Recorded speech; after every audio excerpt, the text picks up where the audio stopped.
La voz de los protagonistas. Contacto telefónico. Iván Benumea es investigador de Justicia Fiscal de Fundar, Centro de Análisis e Investigación. Iván, un gusto saludarte aquí en esta mesa. Marcela Pámanes, Diana Torres y tu servidor Juan Ceballos. Hola Juan, buenos días. Muchas gracias por la invitación. Iván, pues conocer tu opinión y tu análisis sobre la política tributaria del gobierno de Enrique Peña Nieto, en la que cada ciudadano, como dice nuestra pregunta del día de hoy, paga en promedio 101.47% más en impuestos que lo que pagaba al inicio del sexenio, y conocer tus propuestas para mejorar dicho sistema. ¿A qué se debe ese incremento de más del 100% en estos 5 años? Preguntaba un radioescucha. ¿Quiere decir que hoy pagamos 100% más que hace 5 años de impuestos?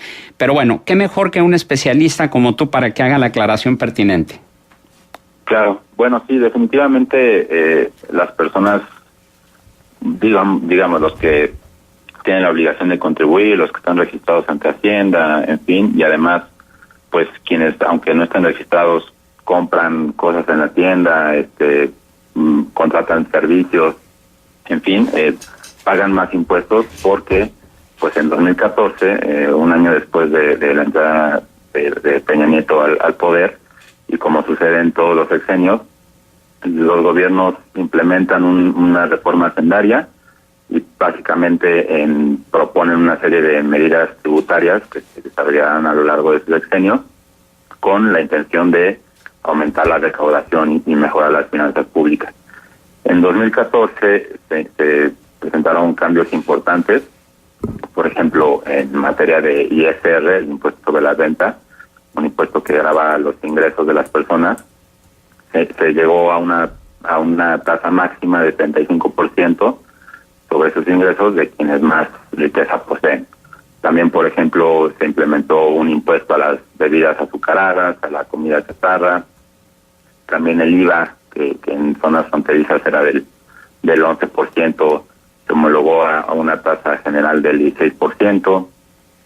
Y en fin, entonces, digamos que se implementaron diversas medidas y eso ha hecho que pues las personas en este país paguen más impuestos.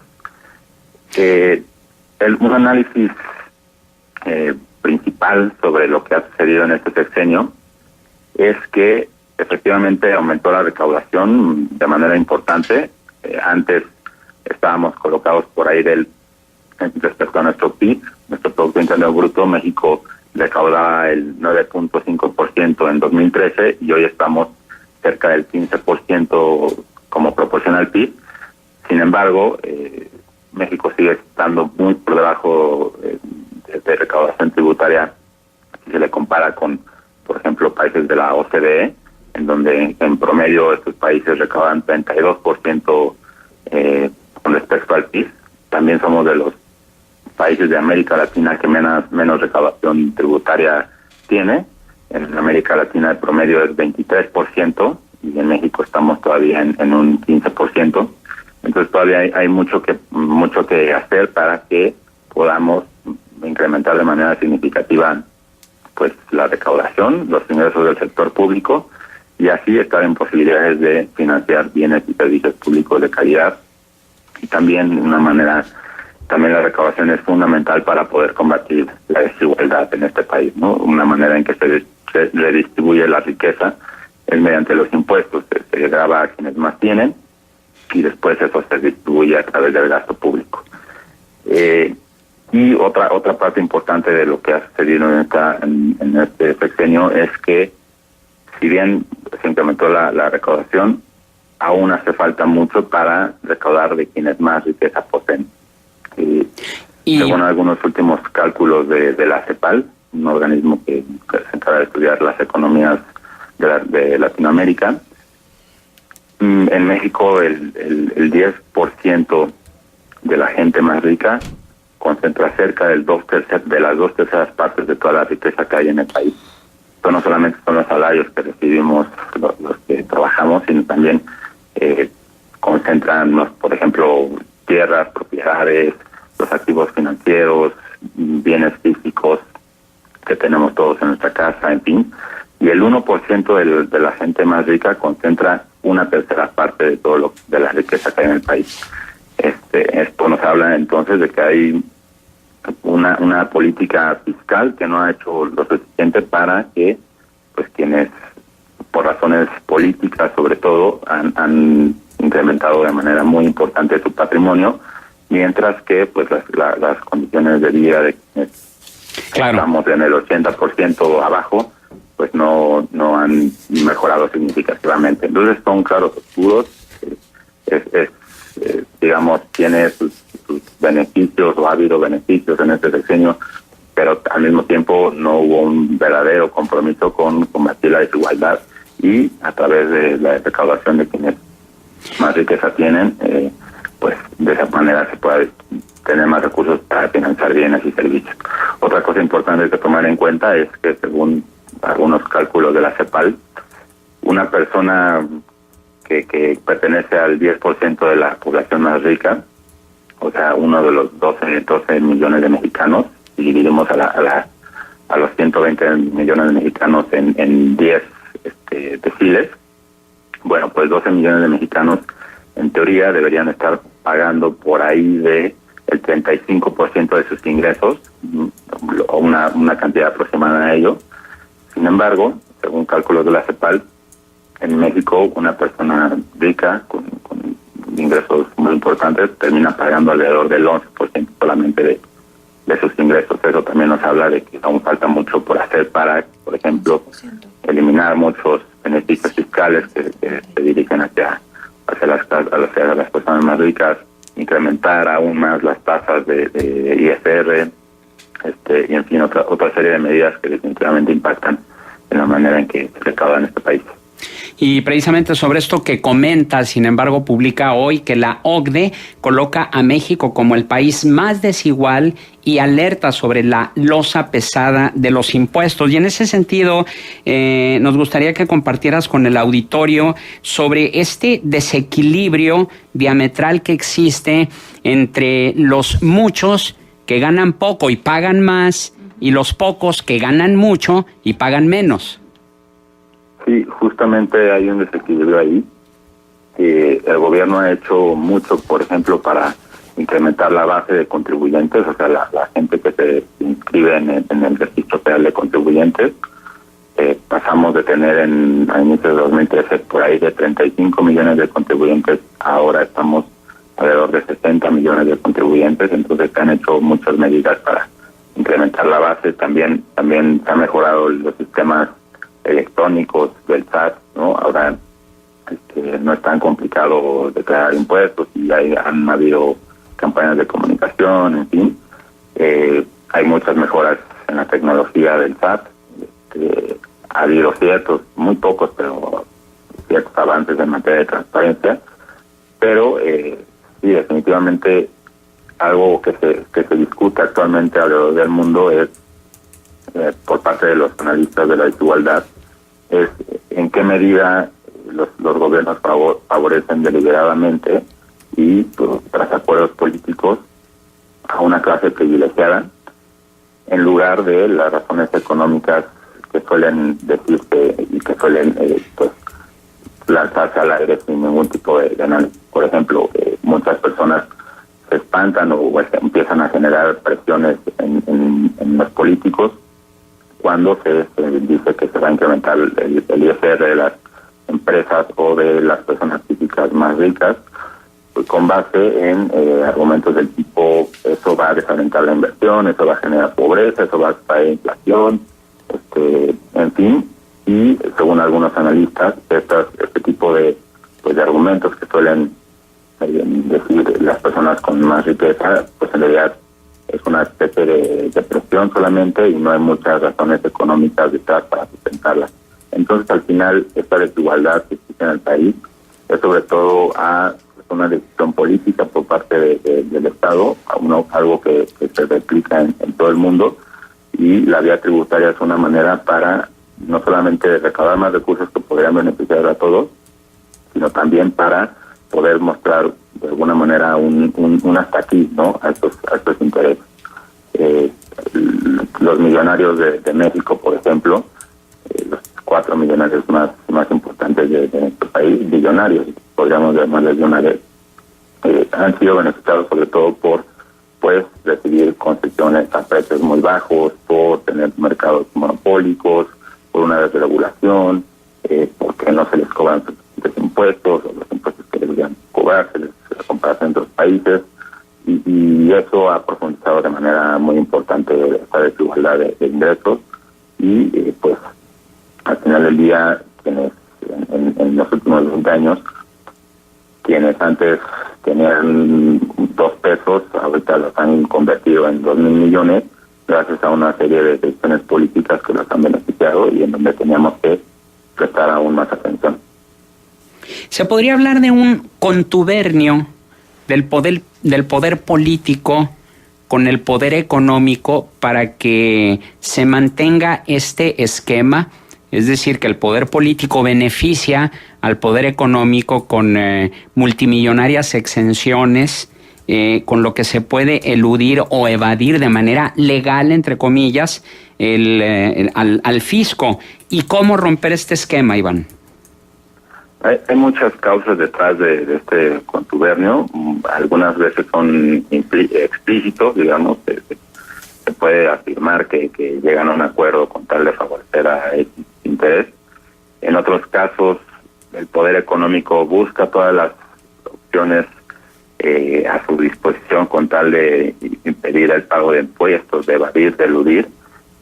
Por ejemplo, algo que sucede mucho es que las grandes empresas, las personas físicas con muchos recursos, pues litigan todo lo que puedan ante el SAT, ¿no? Generan interpretaciones muy favorables a sus intereses sobre X norma, y eso hace que lo que deban pagar se extienda durante tiempo y al final el gobierno se los pague, se los perdone. Entonces, digamos que tienen controlado las instituciones pues hacendarias de nuestro país, digamos que las presionan por la vía jurídica con tal de impedir que se les cobre lo que deben, y también pues existe estas pues presiones más explícitas, o este contubernio más explícito. Por ejemplo, cuando en el primer año de Peña Nieto muchas empresas debían cantidades multimillonarias de impuestos, y Peña Nieto creó un programa el Poder Legislativo implementó un programa para que estas empresas no pagaran los impuestos que debían de años anteriores, ¿no? Alcanzó el jefe del SAT, Aristóteles Núñez, el ex jefe del SAT, estaba hace alrededor de un año antes de que Videgaray saliera de Hacienda. Él declaró en una entrevista hace poco que este perdón de impuestos, que benefició a muy pocas empresas, había sido un acto de intercambio de favores entre la clase política y los poderes económicos. Entonces, pues sí, hay casos que revelan cómo esta alianza será muy evidentemente, muy explícitamente, de otras maneras en que los propios contribuyentes pues tienen a su disposición abogados, fiscalistas, despachos fiscalistas, y una serie de posibilidades para confrontar a la autoridad hacendaria y así impedir que les cobren los impuestos que deben de pagar. Ahora, además de lo que ya has adelantado en esta charla, ¿qué otras propuestas consideras que serían factibles para que pudiera mejorar el actual sistema fiscal por parte de Fundar? Definitivamente tenemos que fijarnos en lo que está pasando allá arriba con el 1% de la población que tiene más recursos, el 1% que acapara la tercera parte de la riqueza de este país. Lo que nosotros estamos desarrollando, estamos investigando, es la posibilidad de, por ejemplo, implementar un impuesto a las herencias, un impuesto que grave el ingreso de las personas cuando heredan un bien. Es un impuesto que existe en otros países, en países desarrollados, en países en subdesarrollo, y es uno de los impuestos que más atacan la desigualdad de ingresos, porque, según también algunos estudios, las herencias son determinantes para fortalecer o mantener la desigualdad. Obviamente el impuesto que nosotros estamos diseñando o estamos proponiendo que se implemente, estamos calculándolo pensando en no afectar a la población con menores ingresos.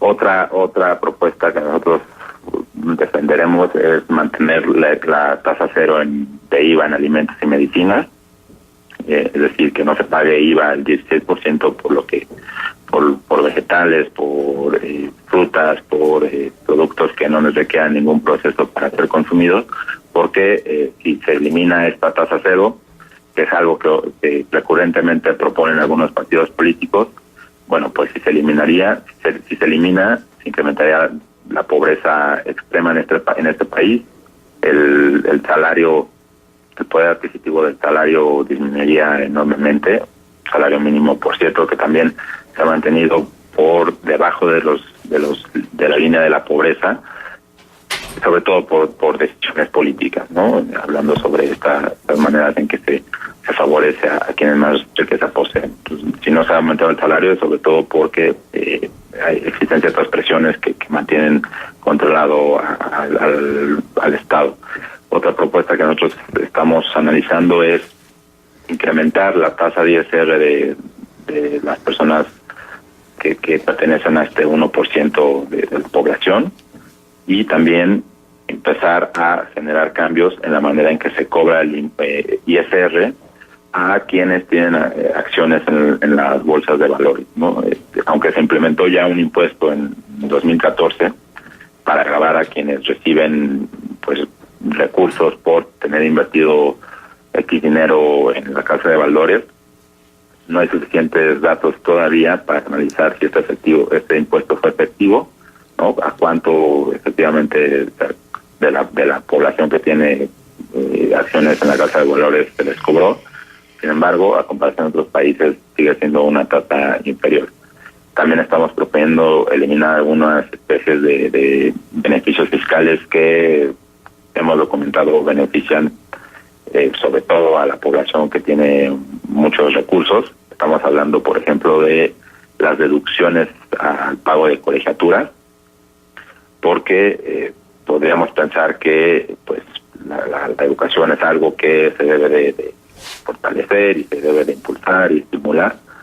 Sin embargo, las deducciones en colegiaturas son, o sea, tú cuando pagas una colegiatura puedes deducir el pago de impuestos en tu declaración anual, no pagar lo que te costó inscribir a tus hijos ahí. Pero bueno, ese mecanismo termina beneficiando a quienes tienen suficientes recursos como para poder inscribir a sus 2, 3, 4 hijos en una escuela privada, que son solamente el 10% de la población más rica de este país, y eso al final, en un contexto con tan baja calidad educativa en el país, con una infraestructura muy pobre, en fin, pues termina quitándole recursos al gobierno, ¿no? Deberían de cobrar esos impuestos, y en cambio se le trasladan a las personas que de por sí ya tienen recursos. Entonces estamos analizando qué medidas se podrían implementar. Hay que tomar en cuenta que la próxima reforma hacendaria pues tendrá lugar hasta 2019, entonces sí, aún estamos en tiempo de generar discusión, de escuchar propuestas, de debatir, ¿no? Pensando en que es fundamental que de una buena vez nos tomemos en serio a la recaudación como una manera para combatir la desigualdad, y también para que dejemos de estar en una posición tan baja a comparación de otros países en materia de recaudación tributaria, ¿no? Iván, buenos días. Te saluda Diana Torres. Hola, Diana. Escucho estas propuestas y quisiera preguntarte cómo vislumbran la posibilidad y la factibilidad de estas en un escenario electoral para el año que entra, porque algunas de ellas pueden, en un escenario como el que se va a dar, pues digamos ser poco populares, sobre todo pensando en una clase media hacia arriba. Sí, pues el tema tributario es algo que poco popular. Exacto, de por sí, ¿no? Hay que tomarlo con mucho cuidado, sí, cada vez que se habla de impuestos. Y por lo mismo las candidatas no hablarán de ello, ¿no? no estamos seguros, no ha sucedido, salvo en algunos casos muy específicos, por ejemplo, cuando se propone eliminar el pago de tenencia, pues, y eso es más una medida populista, digamos, sí, que necesaria por el Estado. De hecho, que no exista tenencia en muchos estados es una causa muy importante de la poca recaudación que tienen los estados. Pero bueno, nosotros estamos conscientes de que los candidatos no hablarán sobre eso. Sin embargo, vamos a presentar nuestras propuestas y sobre todo como habrán de ser implementadas por el próximo presidente, el próximo ejecutivo, ese será el momento en donde nosotros estaremos pensando más en llevar la evidencia y en proponer ciertos cambios. Algo importante es que un gobierno de izquierda, ¿no?, debería apoyar el aumento de la recaudación con un enfoque de combate a la desigualdad. Eso sucede en otros países y es casi un postulado de quienes pertenecen a la izquierda, y quienes pertenecen a la derecha suelen suelen beneficiar con reducciones de impuestos a quienes más riqueza poseen, bajo el argumento de que eso generará empleo y generará que haya más empresas, en fin, algo que tampoco existe demasiada evidencia para confirmarlo, ¿no? La crisis de desigualdad por la que vivimos exige que haya casi un pacto a nivel nacional donde los contribuyentes, las grandes empresas, los políticos se den cuenta de que si no se hace un paso hacia adelante ya, no habrá forma de mejorar las finanzas públicas y seguiremos dependiendo seguiremos viviendo al día a día, ¿no? Intentando sacar un poquito de recursos para acá, intentando buscar de qué manera podemos pedir prestado más, y eso al final del día será insostenible para nuestro país. Muy bien, Iván Benumea, investigador de Justicia Fiscal de Fundar, Centro de Análisis e Investigación. Nuestro agradecimiento por tu valiosa participación aquí en Contextos. A ti, Juan, y muchas gracias por la invitación. Saludos a todos. Gracias. Buenos días.